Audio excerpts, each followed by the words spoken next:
All right, welcome to part four of India's soft enemies. And today we're going to talk about the Indian soldiers of George Soros. Of course, we all know that George Soros kicked up quite a lot of dust this time after his comments at the Munich Security Conference.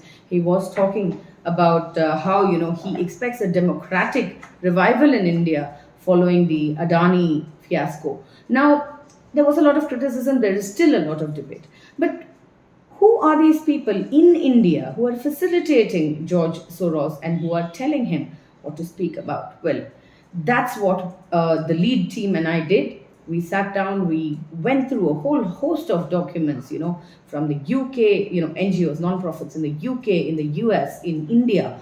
And we found a pattern where a bunch of the same individuals kept cropping up, and most of the companies they were associated with were either directly funded by George Soros's philanthropic foundation, which is called the Open Society Foundation, or they were indirectly funded by the Open Society Foundation. Let's call it OSF for now.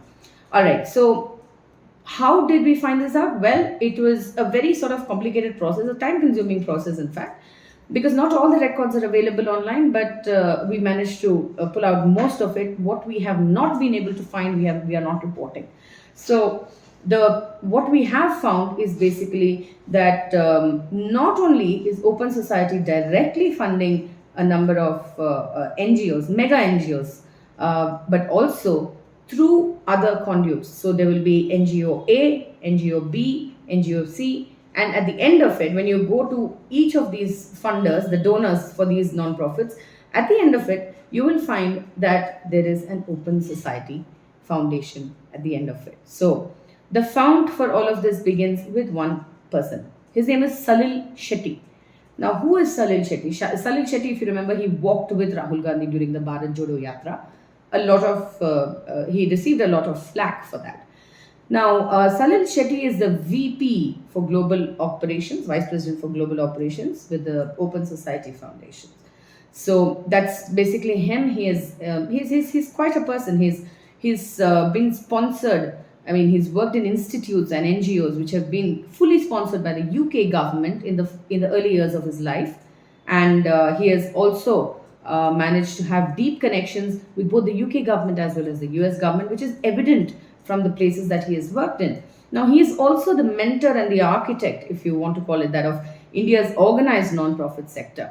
He has mentored a whole bunch of youngsters and he has also placed them in very critical mega NGOs where foreign funds can be poured in and they can then be diverted and given to various other players who are part of this very intricate and confusing web of non-profits. But we're not going to look at the non-profits right now. We're going to look at the people behind the non-profits. So Salil Shetty, it begins there. He is with Open Society. He's said to be very close to George Soros. In fact, sort of a right-hand man. And Shetty also, as we said, he's also somebody who mentors, trains, and places people in very key positions. Number two, Amitabh Behar. Now, who is Amitabh Behar? He is the CEO of Oxfam India, and he was also a former executive director of the National Foundation for India, which is called NFI. Now, that's another non-profit. He is a mentee of Shetty. So he has, his organizations, wherever he's worked, Oxfam as well as NFI, they have received a lot of funding from the Open Society Foundation. And of course, it helps to have a mentor like Salil Shetty because the route becomes a lot easier. Now, well, I don't want to take you through the Indian NGOs, which have, all of them which have been receiving funding from Oxfam. You can see that on your screen. But basically, let me also tell you that Oxfam donates to a whole bunch of NGOs, but Oxfam also receives a lot of donations from a whole bunch of foreign NGOs, and one of them is a big foundation called the Malala Foundation. This is, of course, set up by Malala Yousafzai and her father, is sponsored by the Open Society Foundation. So Open Society, Malala, Oxfam India. So that's, you see how it actually works. Now let's look at the next two people, Paul Divakar Namala and Annie Namala. Now, not many would have heard their names, but Annie Namala is a very important name, and I'll tell you why. Because both of them are in the NGO non-profit space, in the NGO space. They run a bunch of non-profits which are, getting a lot of foreign funding. He runs what is called the National Campaign for Dalit Human Rights. This is a very large NGO, and it's registered as Swadhikar. So this is receiving a lot of funding from Oxfam, from a whole bunch of entities that are funded by Soros's Open Society Foundations. Now, we also analyzed a sample, like one sample of foreign funding. This is the funding from 2016-17 to 2020-21 for one specific NGO which is run by Annie Namala, and that is called CSEI, which stands for the Center for Social Equity and Inclusion. Now, this is a very, very interesting NGO because I can tell you that it's funded by GCAP. Now, GCAP is a UN Millennium Project which was actually initiated by Salil Shetty. Now, GCAP in turn funds what is called the Vada Na Todo Abhiyan. I'm sure many of you would have read about this. Now, Vada Na Todo Abhiyan is basically a loose collaboration of a lot of activists and NGOs working it's not an entity, it's not a non-profit by itself. It's just a program. And Annie Namala is the convener of the Vada Na Todo Abhiyan. And Amitabh Behar, with whom we just spoke about, he's a founding member. All right. So another funder is the Goodwill Community Foundation, which is funded by World Vision. Now, World Vision is in turn funded by the Open Government Partnership. Now, the Open Government Partnership, it's one of its biggest funders is Open Society Foundation. So this is how various funding, various donations keep coming in, one entity to another entity to another entity, and then finally to the target entity. So there are a lot of other donors for CSEI. For example, Acumen. Acumen is another donor. It's a charity, and this charity's biggest donor is George Soros's daughter, Andrea Soros Colombel. So it's, if you see that, it's pretty much George Soros written everywhere. So wherever you turn, at the end of the at the end of the line, at the end of that road that you're following, however many twists and turns there are, at the end of it is George Soros. All right. Now, there's one more interesting donor. It's iPartner India. Now, iPartner India is run by Salil Shetty's wife. Her name is Beena Rani, and this is a non-profit which is aimed at helping other non-profits to get funding from foreign donors. So, go figure. It's sort of an interesting kind of NGO. You need to find out more about it. Now, the final donor who's of interest as far as the CSEI is concerned is something called Commutini. Now, it's spelled as community in the Darpan document. This NGO is funded by donations from two non-profits. One is called Dasra and one is called Pravah. Now, Dasra is funded by Rohini Nilekani Philanthropies. You know who Rohini Nilekani is. She's married to Nandan Nilekani, one of the Infosys founders. And whereas Pravah is funded by the American Jewish Service, which is another non-profit in the US. Now, American Jewish Service is funded by Open Society. So, this is how it works. It just goes everywhere, all right? And as you can see, Amitabh Behar, Paul Divakar Namala, Annie Namala, all of these are, all of these NGOs are feeding off each other. They are passing on funds to each other. They're donating to each other. So an ecosystem is created. A web is created where, there are so many people, trustworthy people, part of the same clique. And at the end of it, they are, basically funding each other. And all of the money is coming from where? The fount is Soros. Next person we're looking at is Gagan Sethi. Now, Gagan Sethi is another mentee of Salil Shetty. And he's also now a trustee at the National Foundation for India, NFI. and this is of course a non-profit based in Delhi. He's also the founder of Janavikas. That's his own NGO based in Ahmedabad. He is also a governing board member at Oxfam India. So Amitabh Behar, Oxfam India, Gagan Sethi, Salil Shetty helped set up all of this. So he is also the vice chairperson of a non-profit called the Center for Social Justice. So he has done a number of acts. Now, Sethi has also been very active in setting up a bunch of other non-profits, mostly in Gujarat. There are some examples are the Kutch Mahila Vikas Sanghatan, Sahajivan, Drishti, HID Forum, and Transform Rural India. All of these are his initiatives. There are a lot of others as well. But again, it's the same deal, right? You help set up small NGOs, you push money to them, and you ask them to mobilize people. I think that's basically what the plan looks like, right? So we analyzed NFI's funding from 2015-16 to 2021-22. The total amount received from Soros affiliated NGOs in this period is 10 crores. And of this, 27 lakh was donated directly from Oxfam India. So as you can see, they fund each other and the founder is Soros. Let's look at Biraj Patnaik next. Now Biraj Patnaik he's another mentee of Salil Shetty, just like Amitabh Behar.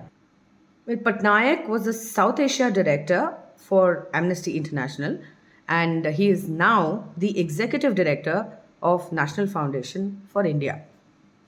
Oxfam, there's Open Society Foundations, there's NFI, there is, there's Amnesty International as well, even though it's no longer present in India. But Amnesty International is there. They're all part of each other, they're connected, they're entangled with each other. And of course, the Namalas, Annie Namala especially. Now, very interesting bit about Annie Namala. Some of you may know, some of you may not. She was basically the architect of the Right to Education Act when she was part of the National Advisory Council set up by Sonia Gandhi during the UPA regime. So you have Annie Namala, who runs at least one NGO, and of course, mentors and heads other NGOs. She's part of the Vada Natodo Abhiyan. She's getting money from, all kinds of places from abroad. A lot of money is coming in. And you have this person sitting in the government, deciding policy, deciding legislation, deciding the future of Indian students. And remember, the RTE, the Right to Education Act, came under severe criticism because, it was the minority institutions were exempt from it. So, very clearly, there has been a point in time when India has allowed foreign funding to come in and, mess with legislation, mess with policy, mess with acts and rules. So, a very frightening situation if you actually come to think about it. So, anyway, we're talking about Biraj Patnaik. Biraj Patnaik, again, of course, we all know about Amnesty International is no longer functioning in India. It's been accused of money laundering, and their FCRA has been cancelled. But Amnesty International in other countries, similar kind of track record. So you have George Soros is one of the key founders for Amnesty International. And he's been accused of using the organization to fund protests, lobby, and push legislation through in various countries. For example, I'll tell you, Ireland ordered Amnesty to return 137,000 euros to Soros. And Soros had given this funding to Amnesty International to overturn the abortion law in Ireland, the anti-abortion law, right? So this is the kind of interference in governance that Soros does through Amnesty International. There's another time in 2018 when Hungarian President Viktor Orban, he launched a Stop Soros campaign simply because Soros was interfering in the country. Amnesty International, along with a whole bunch of other, sister NGOs, they, fought back. They protested in defense of Soros. So, and Amnesty International has been accused of having jihadi links by several governments, and in fact, the Israelis have, especially NGO Monitor, they have managed to provide evidence that Amnesty International has funded very radical jihadi elements in order to, basically support their political line. So there is a problem as far as Amnesty International is concerned. So that's about Biraj Patnaik. Now let's come to Rohini and Nandan Nilekani. Is supporting a whole number of NGOs. Now Rohini Nilekani Philanthropies has in the past been a donor for one such non-profit, which is called Amnesty International India Foundation Trust. Now, Amnesty International, of course, we already know is funded by George Soros. Rohini Nilekani has also funded and launched a campaign called No Voter Left Behind. This is sometime in early 2019. And Salil Shetty is a part of this particular campaign. Now, Rohini Nilekani also funds a non-profit called Dasra, which I told you about earlier, which in turn funds the Namalas and CSCI and a bunch of other non-profits. Now, we of course know that Nandan Nilekani, he ran on a Congress ticket in 2014 in Bangalore South for the Lok Sabha, and he lost. And this was just after he he got out of his job as chairman of the Unique Identification Authority of India, or Aadhaar. So, go figure. I don't know what the timing is like. All right, the next two people we're going to look at is Anurag Behar and Azim Premji. Now, Anurag Behar is Amitabh Behar's brother, and he is the CEO of Azim Premji Foundation. So one brother is in Oxfam India, the other brother is CEO of Azim Premji Foundation. He's also the founding vice chancellor of Azim Premji University. Now Dasra is also funded by Azim Premji Foundation, among others. Now, one very interesting thing when we look through CSCI's foreign funding, both Premji Foundation and Nandan Nilekani together have provided a funding of about 9 crores in 2020-21 to CSCI. So Azim Premji has put in about 8 crores and Nandan Nilekani has put in 1 crore. And the reason for funding is stated in the filings as Hamara Bharat goal is to seed a movement by and for young people of all genders, an unstoppable force that will galvanize communities, the marginalized, to stand up for our constitution. Now, Hamara Bharat, what is that? That is another campaign like the Vadana Todo Abhiyan, in which Salil Shetty, as well as Amitabh Behar, as well as the Namalas, all of these people are involved. So what exactly is Hamara Bharat? It is foreign funded, like very well funded. And it's supposed to, galvanize communities, rise up and stand against the constitutions. Are we talking protests here? What exactly is Hamara Bharat? I'm really not sure. I hope we do get some kind of an answer to this. Okay, let me tell you a little tidbit which I got from a source from the NFI. I can't name the source. But ahead of the 2019 Lok Sabha polls, there was, an experiment done by these people that we just spoke about and a bunch of their NGO colleagues as well. So basically, they wanted to see if they could mobilize the youth and get them to change the outcome of the election. All right. So there's a constituency called Kalpi in Uttar Pradesh, and that was chosen.